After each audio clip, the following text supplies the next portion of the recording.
Microphone would help.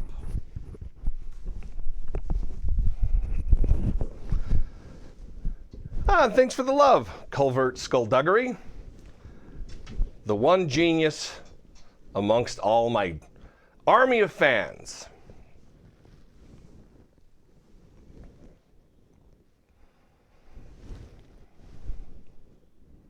Erica. Good to see you, Keith. Can everybody hear me first, since I'm not the brightest bulb where it comes to tech? Just making sure. I know there's a delay. Somebody give me a yes, you can hear me.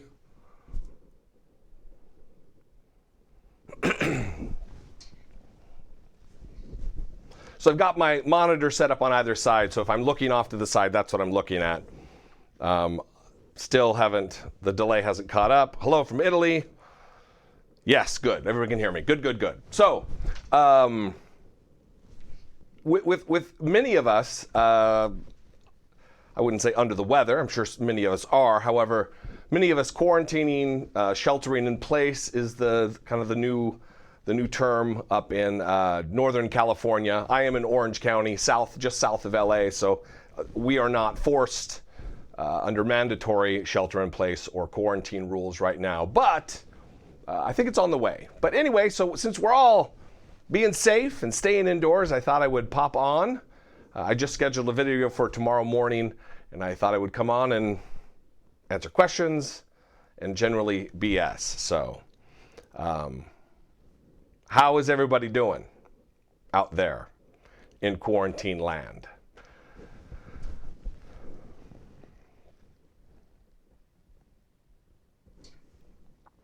Gattaca Antonio says, how wonderful Mike Pence in charge for the task force for the coronavirus pandemic.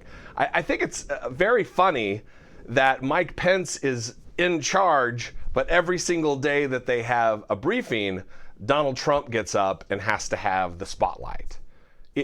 If he wanted to be in charge of the pandemic outreach or the effort, then he should have just been in charge rather than having to steal the limelight. And I'm not going to criticize when there's no criticism. My main criticism of Donald Trump is the fact that he contradicts the experts, the professionals, he likes to call them at every press conference, at every turn. He is shaking everyone's hand.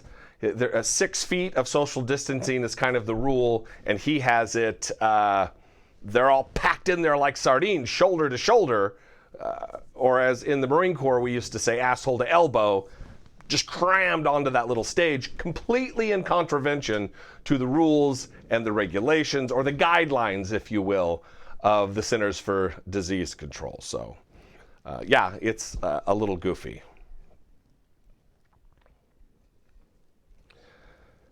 I did see that Idris Elba has tested positive. I also saw that like 4 members, let me see my phone here, 4 members of the Brooklyn Nets or something?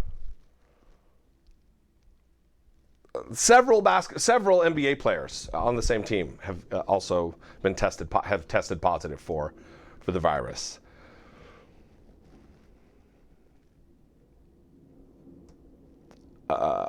Russ, Trump has got to take some hits for his lack of leadership in this crisis as his Dow Jones is nosediving. What do you think? Well, Russ and everybody else, the Dow Jones, I just had these graphs because I was just talking about this in the previous video. Now you can't see, it's too light. It certainly has taken a hit. Historic hit. Yesterday's drop was larger, the largest single one-day drop, even larger than 1929, the Great Depression. Huge.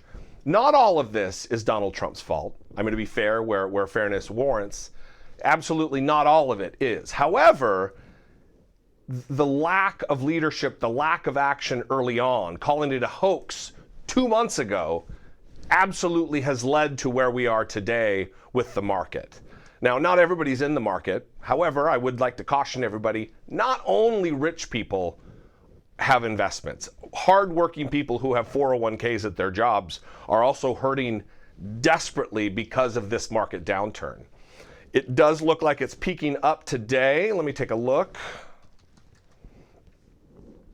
It is up 5.2% as we speak right now. 21,237 is where it's at right now, which is a far cry better than it ended yesterday, which was just above 20,000. But the high point was February 12th. February 12th at 29,551. That's a remarkable number, and we have lost everything that had been gained since Donald Trump took over. So it's a nightmare for a lot of people. I mean, I don't have a ton of money in the stock market, but those who do, you should have a little sympathy for.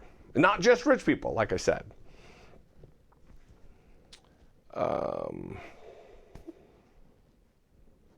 Any news on Trudeau's wife? I know she tested positive. No, I don't know any news about Trudeau's wife, but the leader of Spain, his wife also tested positive. So definitely be thinking about them. 14 members of Bolsonaro's entourage from trip to Mar-a-Lago tested positive. Why no leaders? Yeah, I don't know why no leaders. I'm not a conspiracy theorist, so I wouldn't even dabble there, but it is odd.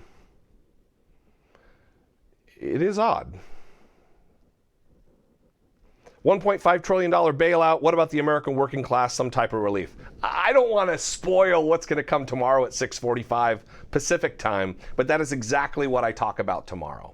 That's what I just talked about a few minutes ago while recording it. And I don't want to burn it, but it's about the airlines. Just how, if you can see that, I don't know if you could pause. Just how profitable they are, but how mismanaged they've been, how much debt they have in the wake of several profitable, multi-billion-dollar profitable years, and now they're begging for money. Where's a relief package? Where's a stimulus package for everyday working Americans? Socialism is this dirty word, but only when it applies to poor people. Only when it applies to people who are applying for food stamps or some kind of economic relief because they've gotten laid off or whatever reason. But when companies, when multi-billion-dollar multinational corporations come a-calling with their hands outstretched, they get whatever they want. I do think that it's a little different than 2008, though. I think that there's going to be some sort of paradigm shift because people witnessed what happened in 2008, watched these companies grow even larger than they were before. They became even bigger, too big to fail. They became even bigger than that because of the American taxpayer bailing them out. The one thing I didn't mention in the video that I hope you watch tomorrow is, for instance, when we bought a massive stake in GM to make sure they didn't go into bankruptcy during the 2008 crisis. And then we sold back that interest. We sold back that ownership stake. That's something we shouldn't have done. And if we do it again, where we bail these companies out, like American Airlines has their hands out. If we bail them out, then we need a seat on the board. We need to put union representatives on the board. I was talking to a friend of mine, had that idea. I think that's a great idea. But anyway, I don't want to spoil what I'm going to yammer about for 12 or 13 minutes tomorrow. So.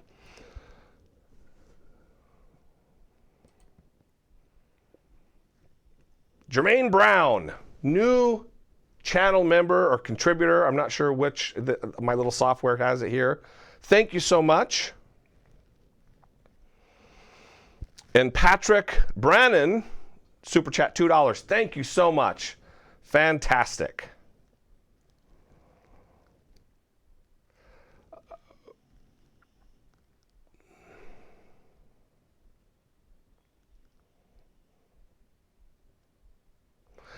Yeah, Gattaca, another good point. Gattaca, Antonio.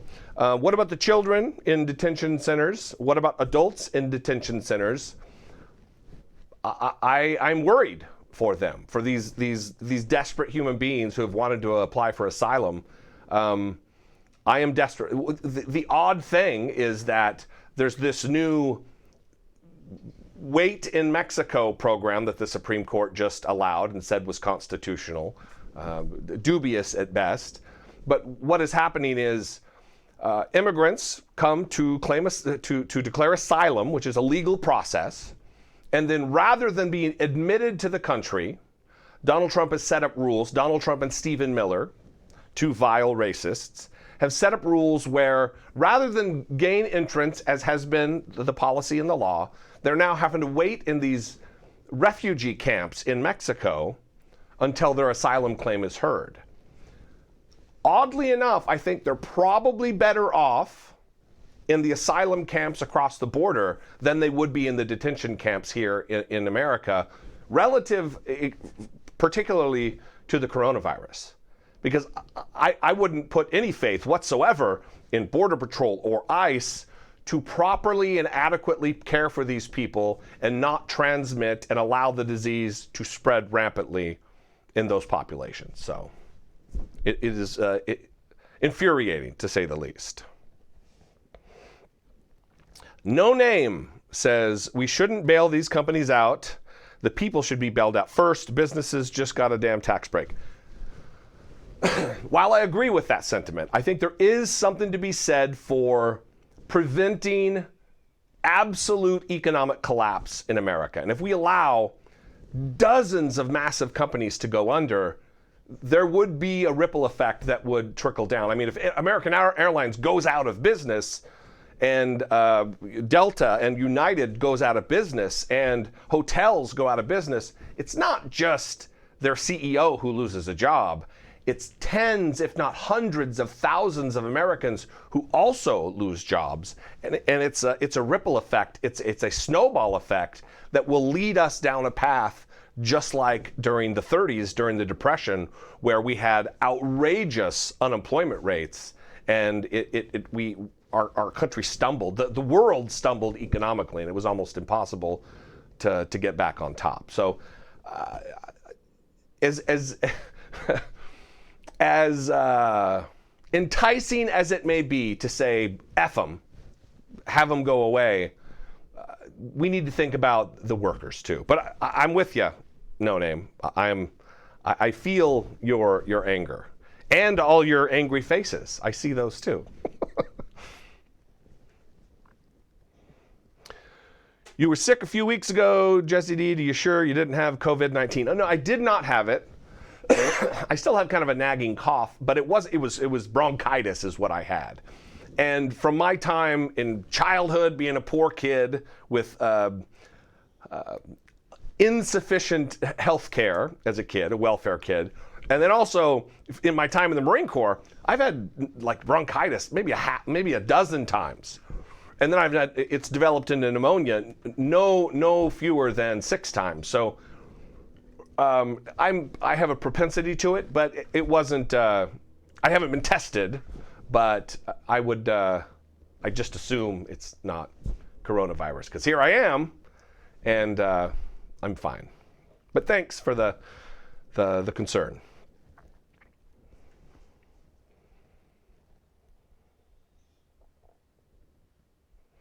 Mark Jackson, if airlines want a bailout like a utility, they should be nationalized.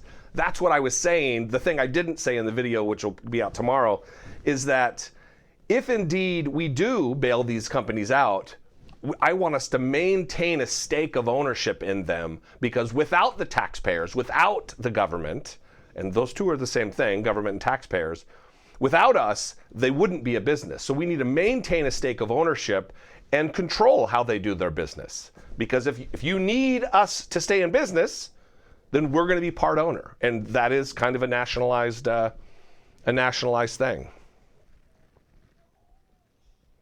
Tracy T, thank you.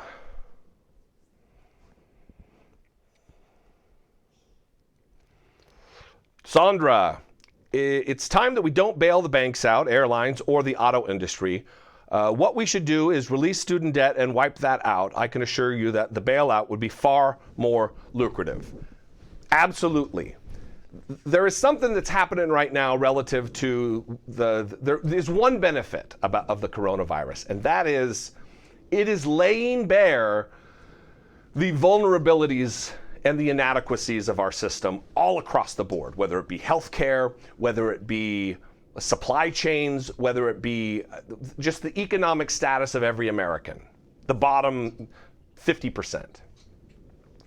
And if we're going to be able to drop $1 trillion to $1.5 trillion in an economic stimulus package, then why can't we forgive a massive portion, if not all, of student debt? Why can't we try a trial program with UBI, Universal Basic Income, like Andrew Yang has been talking about, which Tom Cotton and Mitt Romney are now talking about. It's being talked about even with conservatives in the administration. So if there's anything good to come out of this, hopefully it's that there's a paradigm shift and we start looking at things differently, because things like this are bound to happen again and again and again, and possibly more frequently. We haven't faced something like this particularly with the pandemic since 1918, with what they called the Spanish flu, which was H1N1, the swine flu. It's the same thing in 1918, when 625,000 Americans died. We need to do better as a country. There's a lot of questions I'm trying to decide. Every time I get done looking at the camera, I'm looking down to try to see. Jesse, can you explain why Yang got swamped even though Republicans are now wanting a UBI? Didn't everyone say it couldn't be done? We love you, Jesse. Run for Senate. Very little chance I'm going to run for office. Having worked on Capitol Hill, I don't know. I like to enjoy my life. I don't know why Yang did. I mean, Yang, listen. I never supported Yang for president. I like Andrew Yang. I think he's a great guy. I think he's personable. I think he would do wonders within an administration in some kind of a cabinet position. But I wouldn't say he got swamped. I think Andrew Yang did phenomenally well. I think the fact that he did so well and went on so long into the campaign, up until the last 3 debates he was on the stage, that's a testament to how powerful that idea is.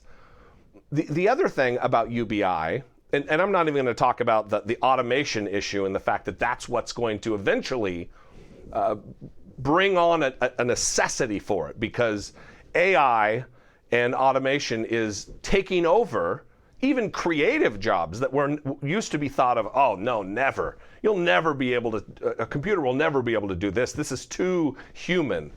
That's not the case anymore, and it's getting worse and worse and worse as time goes on. Apparently I did just talk about it, even though I said it wasn't. There have been several countries, Scandinavian countries, there was even a test run of it in America during the Nixon administration, that too many people, there was too many cooks in the kitchen, and it got ruined, and they didn't really retain any data. There is also and I'm kind of rambling now, there is a test in Stockton, California, of people, I believe, below $47,000 a year who are getting a check, like $1,000 or $1,200 a month. Don't quote me on the numbers, but it is there. Look it up if you want to hear about it, read about it. Stockton, California, they're doing a small test run of UBI.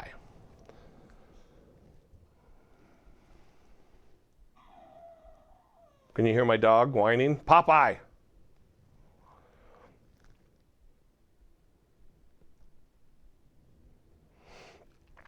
Richard Russell, if you study the stock market crashes of 1907, 1929, 1987, the savings and loans, and then 2008, and today there is one common theme.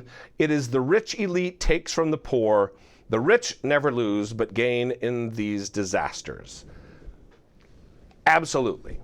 That is a fact. That is, I haven't studied every single era that Richard is talking about there, but I can tell you this, that after the 2008 recession, the disparity between the haves and the have-nots, the income inequality problem only got worse after we bailed out the banks. Not a single person went to jail.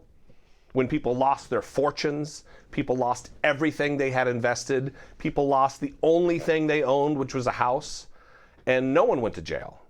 In fact, they only flourished. They only got richer. That's a problem. And thankfully, I'm saying this kind of tongue-in-cheek, but thankfully, this is happening soon after the 2008 thing, where everybody has a memory of what went down.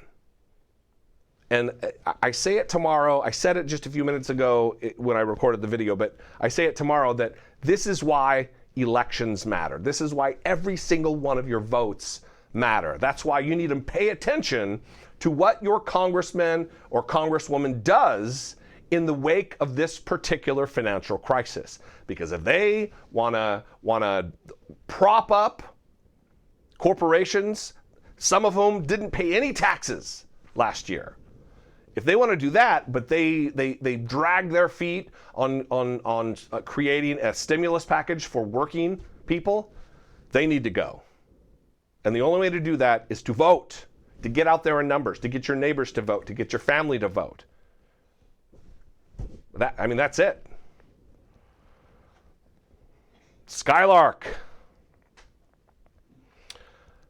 My granddad almost died from the flu in the 1918 pandemic. He survived, even though he was very poor, but was up in a coma and was deaf when he woke up. Eventually, he lived to the ripe old age of 87. Well, good for him, Skylark. Good to see ya.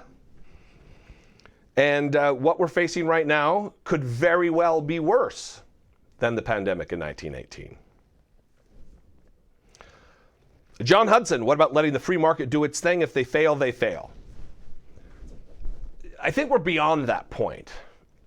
Oftentimes people say that the government should be out of the minimum wage business, and that if they had never messed with it, it would be fine right now just based on the free market and competition. The problem is we have messed with it. We are in there now, and so we need to be mindful of making sure that it is taken care of, that it is a good deal. If we allow en masse dozens of massive companies to fail, like I said, it's not just the company failing. I don't know if you were here earlier, John, but it's hundreds of thousands of employees, of Americans, hardworking people with families and children who will suffer and suffer greatly.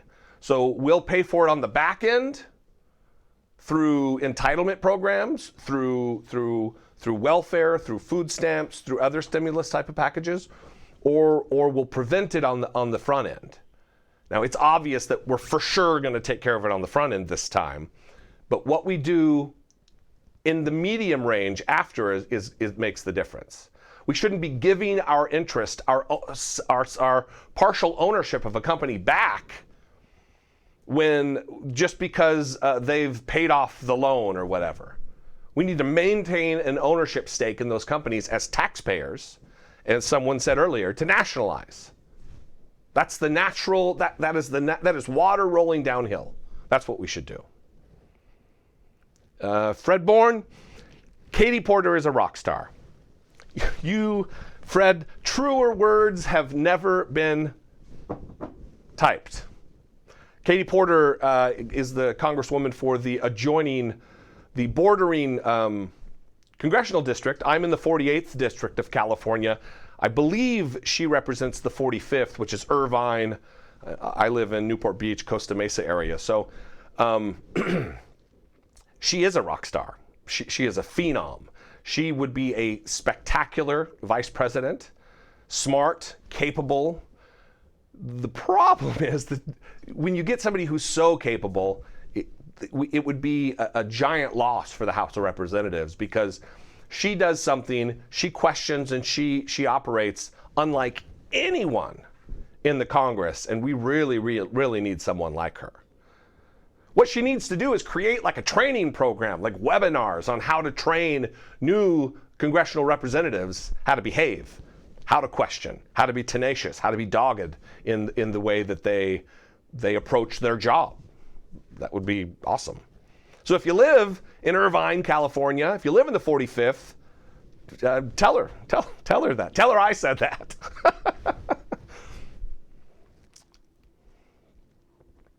And yeah, Vincent Cavelli, vote out Republicans at every opportunity, city, county, state, and federal. Absolutely. I mean, I haven't been a Republican for decades, but I would say that in the age of Trump, now that this has come around, there isn't a Republican worth saving. Every single one of them should be voted out. I'm not a party guy. I am a Democrat. I'm a registered Democrat now, but I have zero loyalty to party.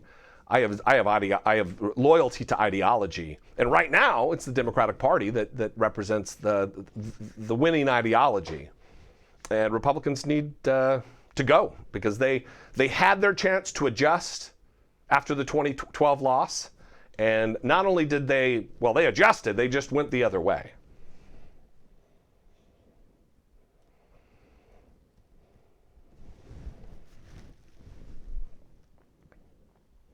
Skylark. Skylark lives in Denmark. Denmark is completely shut down now. Gatherings of more than 10 is forbidden and stores will close tomorrow. All but grocery stores. Schools are closed, and the Queen addressed the nation to calm us. We do have a different system because we have individual states, so it is more difficult for the federal government to mandate to every single state what to do because of the way our government is set up. But I think something like that needs to happen. I think not so much with blue states, not so much with Democrat-led states, but with Republican states, because up until just 2 days ago, Fox News, state TV, and Donald Trump had been calling it a hoax or downplaying the effects. Up until yesterday, when he said, "Oh yeah, this is a problem." So there's going to be some convincing that might need to happen to red state governors, but not Democrats, I think.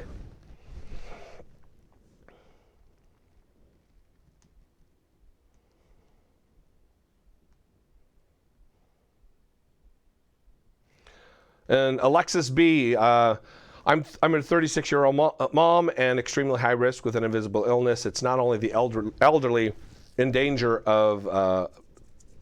Yeah, that's absolutely right. It's certainly, I've heard story after story after story. Get on Twitter and just type in the hashtag and you'll see all kinds of stories of people who have been devastated, young people who have been devastated in the ICU, put into a medically induced coma on a ventilator because of this virus. I think when they talk, they're talking largely that the averages say that it's the elderly and the infirmed, but it certainly isn't an easy thing for young people either.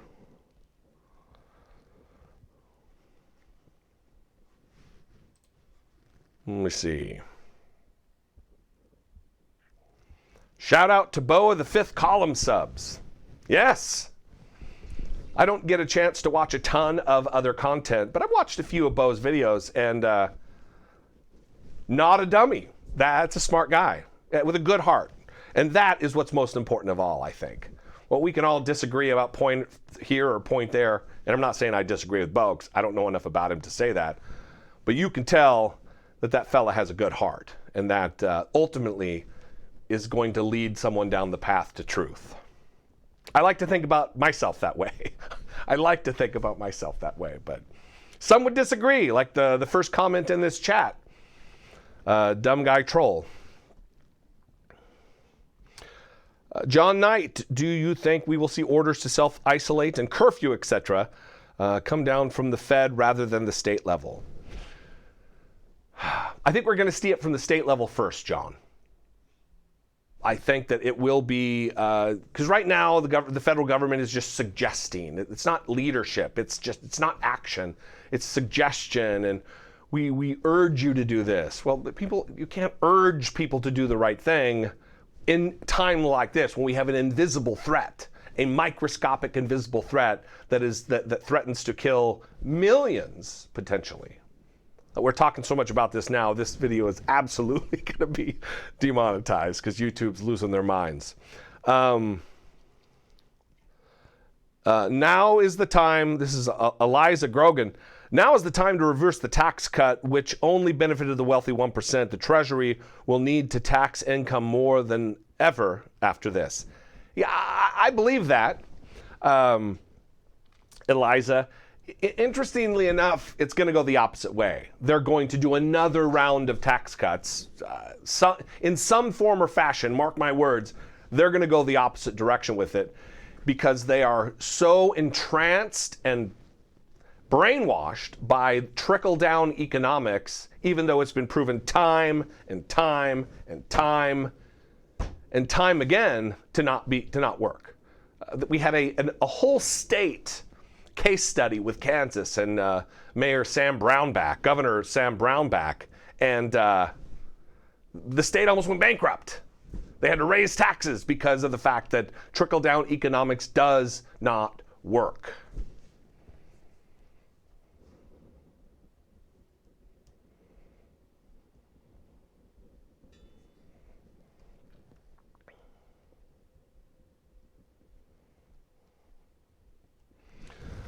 Sean Beniger. Hope I said that right, Sean. I live in West Virginia, 0 cases, but I'm an Uber driver in Pittsburgh, Pennsylvania, and can't afford not to work. Keep sharing the truth, Jesse. Run on grocery stores, no meat, no milk, no bread. Excuse me. Yeah, my wife and I went out and bought a few things on Wednesday, and there wasn't really a problem. And then subsequently, we've gone out Thursday, Friday, and then throughout the weekend, we went out and got a few things.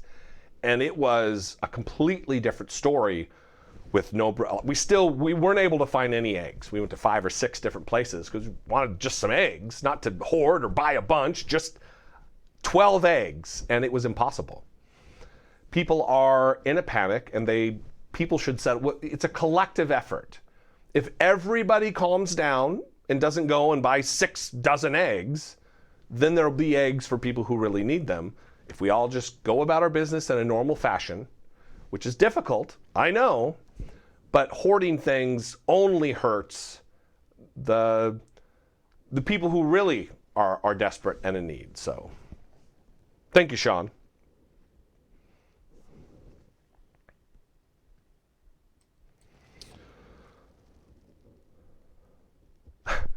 Justin Moore. I work at a hotel in South Carolina, and if I hear the term liberal media hoax one more time, I'm going to get fired. Well, don't go get fired, but I hear this all the time. There's a Facebook group for my podcast. It's called the Dollemore Listener Group, I think is the name of it, and all kinds of stories of people and their bosses and people they work with who have been calling this a hoax. And that is a direct symptom of, because Donald Trump has been calling it a hoax for months. Fox News has been calling it a hoax. Trish Regan on Fox Business just got her show put on hiatus because they're acting like this isn't a real thing. It's only been promulgated to try to damage Donald Trump's reputation. They call it impeachment 2.0. Italy hasn't put their people on quarantine, involuntary quarantine, because they want to make Donald Trump look bad. What's happening in Spain and China and South Korea and all across the globe isn't happening to make Donald Trump look bad. He's not that goddamn important. Thanks, John Hudson. I appreciate it. Paul Lewis, I live in the Denver area, and all of the stores are basically empty of all meat and toiletries. It's rough here. It's not going to make you feel any better, Paul, but it's not just Denver. That's everywhere. It is I had the idea. I thought I was the smart one. We needed to buy some paper towels. And I thought, we'll just get them on Amazon. And I wasn't the only one with that idea because they are sold out from top to bottom. People are not acting with sense. What can the government do to help the grocery store problems, Alexis B? I don't know that there really is something the government can do. This is a supply chain issue. And short of mandating what products you can buy and how many of each product you can buy, there's really nothing. It'll even out once people realize that they've got what they need, and then the stores refill. But it's going to take some time. If you know somebody who needs something, give them some. If you have enough, give them some of what you have. I've got neighbors, and somebody said they were short on toilet paper. I think he ended up just making a joke because of all the news about it. And I said, well, I've got some toilet paper we can give you, brother. So do that. John Winslow. I pray daily that people don't start dying because they only watch Fox News and Smelly Ann and Rush Limbaugh or Hannity. Listen, that is a real concern. Luckily, we had Donald Trump come out yesterday and admit that it's a real problem. And then we saw the absolute, complete realignment of Fox News, who had been calling it a hoax. Other than Tucker Carlson, white supremacist Tucker Carlson, he's the only voice on the network that was speaking sense about the pandemic. And then once Donald Trump said it, everybody else fell in line, from Rush Limbaugh to Hannity to Laura Ingraham. Everyone else fell in line and started talking about this thing with a realistic attitude. Even Jesse Waters, that pumpkinhead, said that he had gone out over the weekend, was going out, and then woke up and realized that it wasn't the right thing to do. Only after he heard his Lord and Savior Donald Trump say that they shouldn't be doing that. So.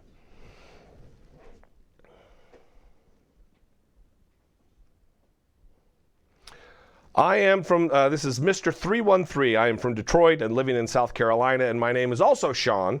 But I have a question. Do you think he'll initiate the Stafford Act? There is no Stafford Act. This is like an internet hoax that went around that the NSA was getting ready, the federal government was getting ready to enact martial law in the next 48 to 72 hours.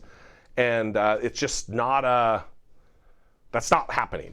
That was, I don't know how that started. I had people call me. I had several texts. People were communicating that, and everybody just needs to take a breath. That is not something that's going to happen.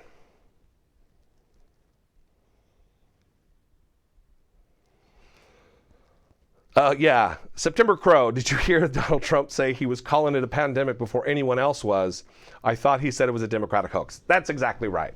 Because Donald Trump is a giant, I called him one time a face punchable bag of wet dog hair. And that is exactly what he is.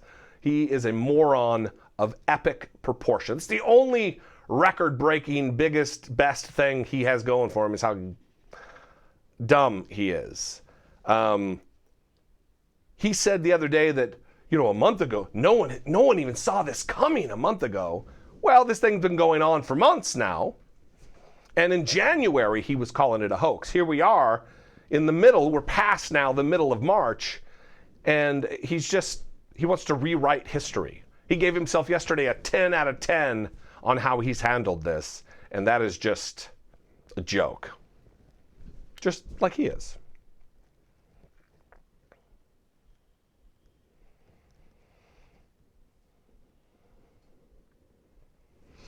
And once again, Skylark, we experienced some mild hoarding in Denmark the first day, March 12th, of the shutdowns. Toilet paper and hand sanitizer. People have calmed down since, and normal purchasing patterns are back. However, that's awesome, but that's Denmark. Scandinavians tend to be a little bit more civilized and thoughtful than Americans in general. We tend to act extreme. And this is a case in point.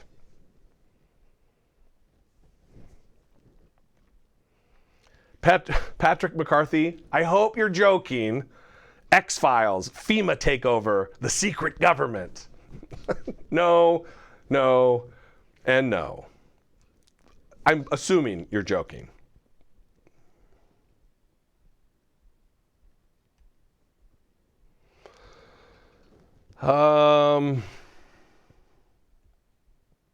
Karen Van Wyck, yeah, if you know someone who is elderly, offer to shop for them.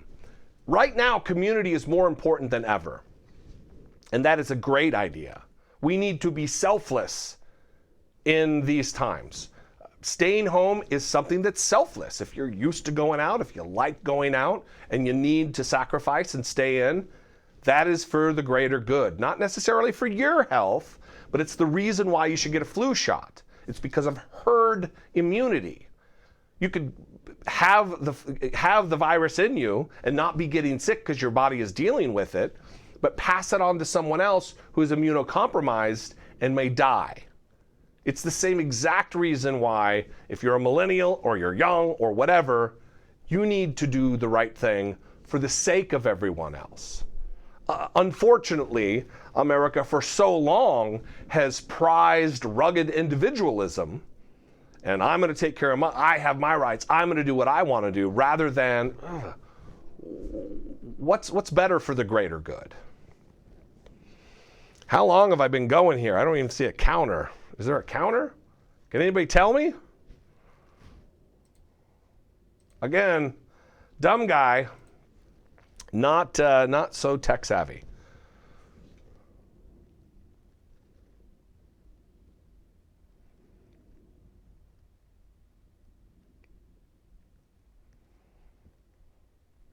Yeah. No name again. I called the Walmart by my house and asked when they would restock. They couldn't tell me. That was only one Walmart, though. Yeah, listen, I had an experience today. I called the Costco near me to ask them. They had refilled a prescription. I asked them to mail it to me, and they said, nope, you got to come in. That seems dangerous to me, that I'm going to go out amongst hundreds of people, because now there's a giant line to get into the place. It's kind of a one in, one out, like a busy nightclub situation. They should just mail the prescription. It's ready to. It's not a narcotic. It's not a controlled substance. They should mail the stupid thing. They know it's me. They have my address on file.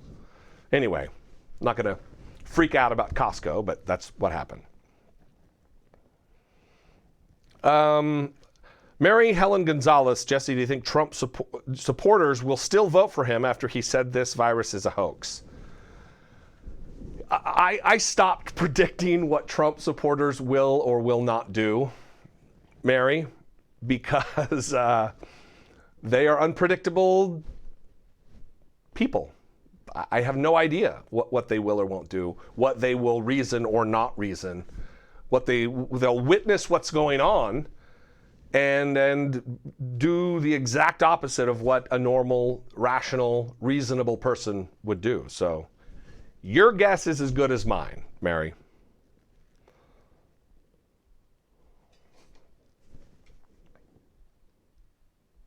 "41 minutes ago. Thanks, Adam.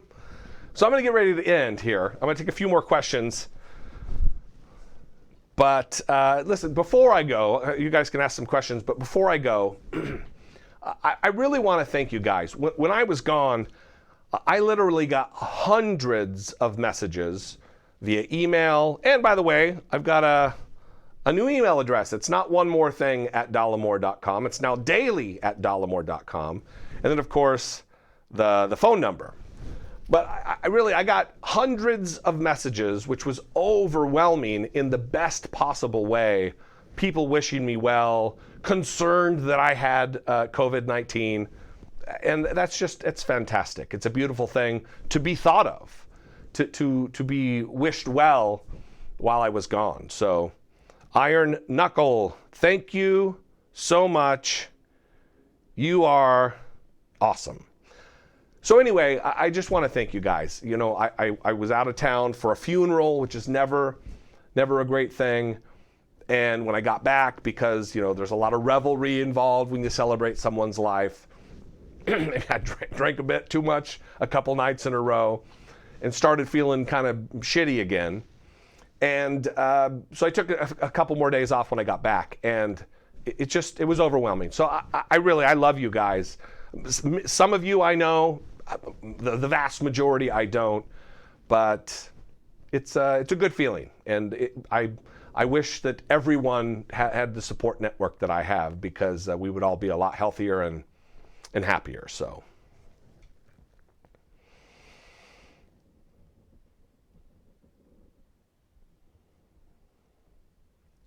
Blizzard fingers. Popeye's coming along well. Popeye is old and nearly blind, but he is in good spirits, and he is well taken care of and loved. Skylark, thank you. The best. One of my loyal podcast listeners, everybody. Skylark from Denmark.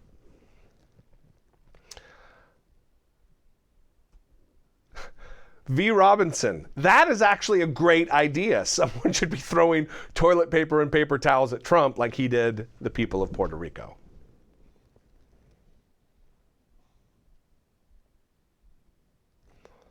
Oh no, it's me again. No, these soaps and hand sanitizers kill bacteria and virus. It's the ability to either wash them down the drain.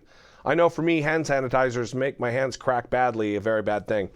So actually, soap does kill the virus because this is not me making this up or thinking about it. It's something I've read from doctors that when you lather up with soap breaks down the outer lipid layer, like a fat layer around the virus, and kills it.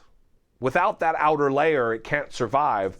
So it does wash it away, the water and the soap, but also it does do a good job of breaking down the outer lipid layer and killing the virus. So that's why you need to really, really lather up and go the 20 seconds, the 2 happy birthdays or whatever they're saying.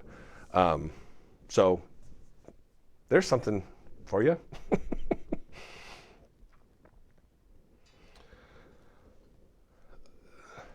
This is Obama's fault, like everything else. Yeah. If only we had the problems that we had with Obama. That would be better days, everybody. Fox is Christian entertainment owned by a papal knight, Rupert Murdoch, and a Saudi prince. Not too far off. Not too far off, Steve.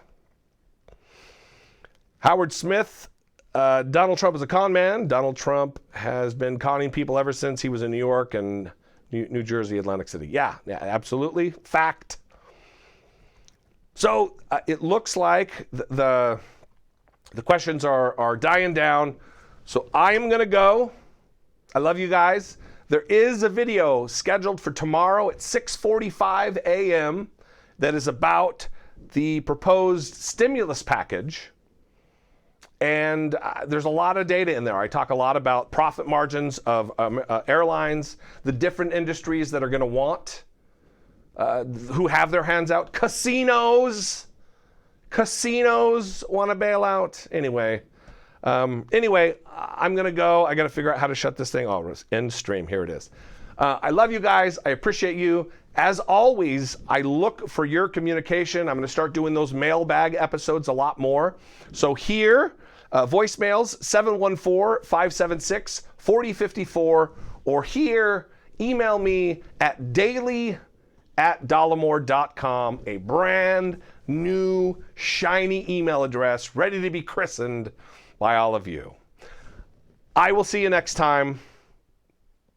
Take care of yourselves and take care of each other.